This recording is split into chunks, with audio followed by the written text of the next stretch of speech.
Thanks very much. Happy Nowruz to everyone who's here.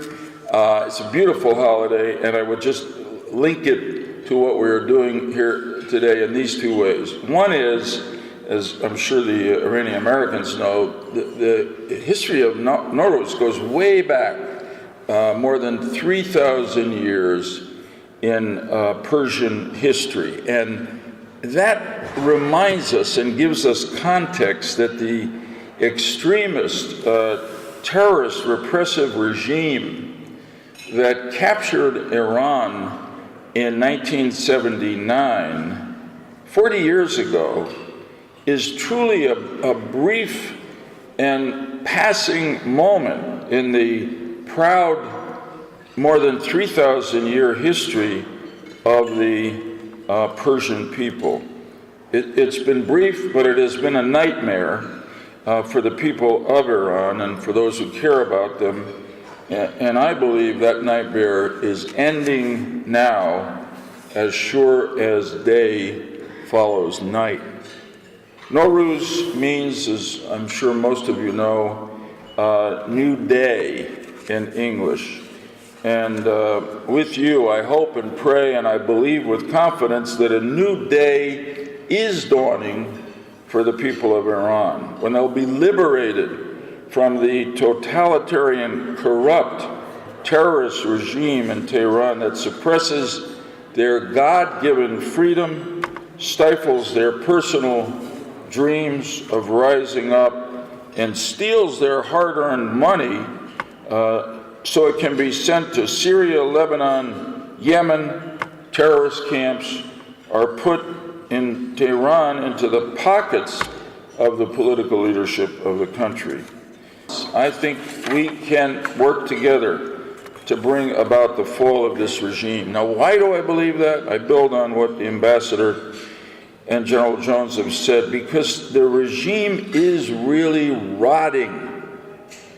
And the people of Iran courageously are rising up against the regime. But when it comes to Iran, President Trump has changed the whole game and the whole reality by breaking us out of the Iran nuclear agreement, which was a bad deal for the U.S. and a good deal for Iran, and continuing through his administration to intensify the political and economic pressure on the Islamic Republic of Iran, which is one of the reasons why the regime is rotting internally. Iran's currency, the rial, has lost 70% of its value just in the last year. Inflation in Iran on key consumer items has reached above 100%. Unemployment in many of Iran's cities is above 50%.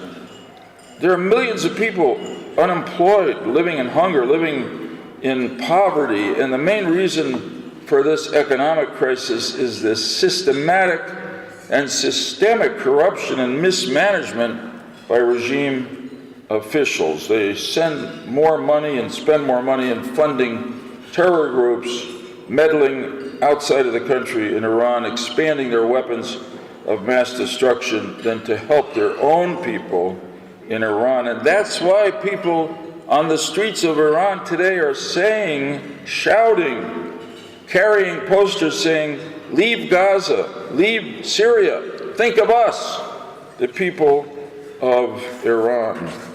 When it comes to human rights, you've also heard some of the sad facts there. Since the uprisings began, the latest round in December of 2017, they've kept going, notwithstanding the fact that there have been more than 8,000 arrests, notwithstanding the fact that Iran has the highest number of executions per capita of any country in the world. 3,600 people have been executed just during the regime of the so-called moderate Rouhani.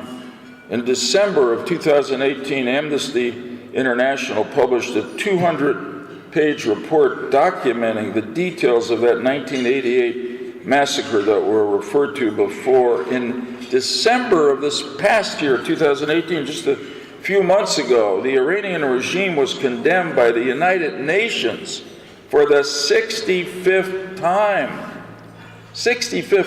for its ongoing violations of human rights.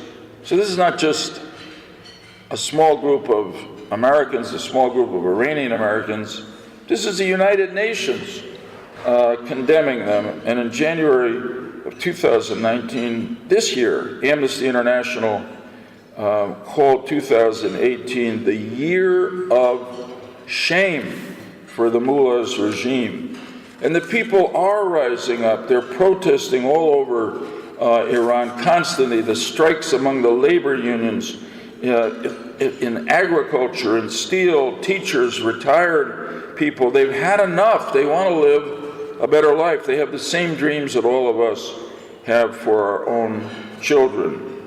The regime is on a collision course with its own people, and I think doesn't have the strength to reverse the course. And one of the most, to me, encouraging things is that from the very top of this regime, the supreme leader and the president say increasingly that the protests that continue to go on are the work of the NCRI and the MEK. I think it was during President Roosevelt's time. He was very controversial too. They used to say about him, some people, we love him for the enemies he's made. So we love the NCRI and the MEK for the enemies you've made, which are the despots who are in charge of Iran. People are rising.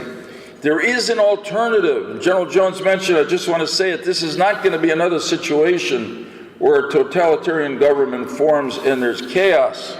The National Council of Resistance of Iran is a broad coalition group. It's brought in all segments of the opposition to the regime, all the different ethnic groups and working groups in the regime. It has this platform that General Jones referred to. Yeah, as I heard it, I was thinking, Jim, Ms. Rajavi's platform.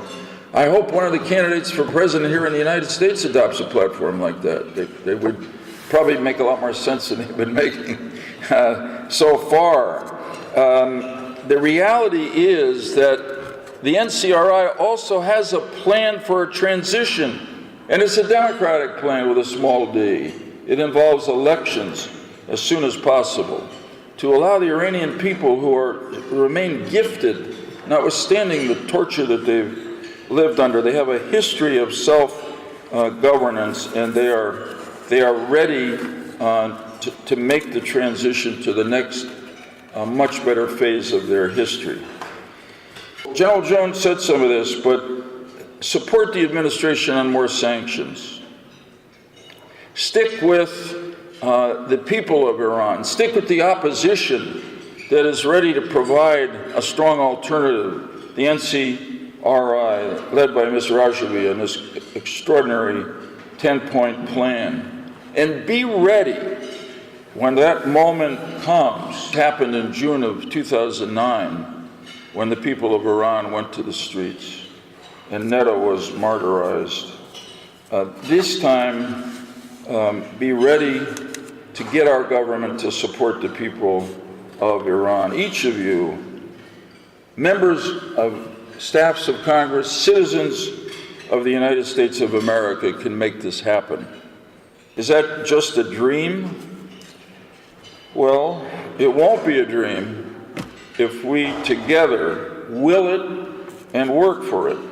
It will be no dream. It will be a Nowruz, a new day for the people of Iran, the people of America, and the people of the world. Thank you very much.